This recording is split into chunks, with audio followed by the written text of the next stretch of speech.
নমস্কার বন্ধুরা, কেমন আছেন আপনারা সবাই? আশা করি ভালো আছেন। আর পূর্বাস কিচেনে আপনাদের সবাইকে স্বাগত জানাই। আজকে আমি সিমইয়ের পায়েস বানাবো, আর সেটাই আজকে আপনাদের সঙ্গে শেয়ার করব। এটা কিন্তু কোনো নতুন রান্না নয়, এটা পুরনো দিনের একটা রেসিপি। তো স্কিপ না করে সম্পূর্ণ ভিডিওটি দেখার জন্য অনুরোধ রইল। তো চলুন বন্ধুরা, এবার রেসিপিটা বানানো যাক। রেসিপিটা বানানোর জন্য আমি একটা কড়াই নিয়ে নিয়েছি। কড়াইটা গরম হয়ে গেলে এখানে আমি 3 টেবিল চামচের মতো ঘি দিয়ে দিচ্ছি। তারপর ঘিয়ের মধ্যে কয়েকটা কাজু আমি একটু করে ভেঙে নিয়েছিলাম, সেটা দিয়ে দিলাম। কাজুটা এখানে আমি একটু ভেজে নিচ্ছি।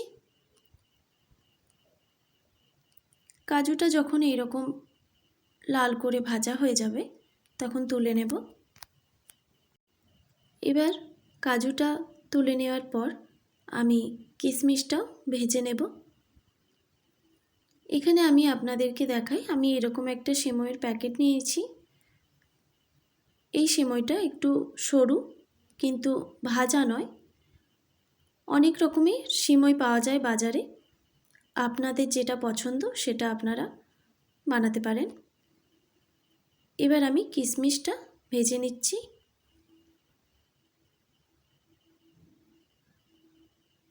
কিশমিশ ভাজা হয়ে গেছে, এবার তুলে নিচ্ছি একটা পাত্রে।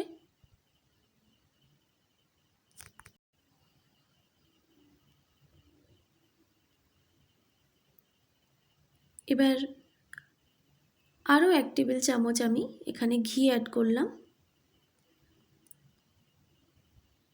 সিমইটাকে আমি একটু হাতে করে ভেঙে নিয়েছিলাম, তাহলে ভাজতে সুবিধা হবে। তো ঘিয়ের মধ্যে আমি সিমইগুলো দিয়ে দিলাম। এবার ভালো করে সিমইটা ভেজে নিতে হবে। একটু যখন এরকম ব্রাউন কালার এসে যাবে, এবার আমি এই একটা গ্লাসের মধ্যে হাফ গ্লাস পাউডার দুধ রেখেছিলাম, সেটাই আমি গুলিয়ে নিলাম। দুধটা দিয়ে দিচ্ছি। এখানে আমি আরও দুধ অ্যাড করছি, এটা কাউ মিল্ক। আপনারা চাইলে দুধের পরিমাণটা আরও বাড়িয়ে দিতে পারেন। এবার একটু নাড়াচাড়া করে নিচ্ছি।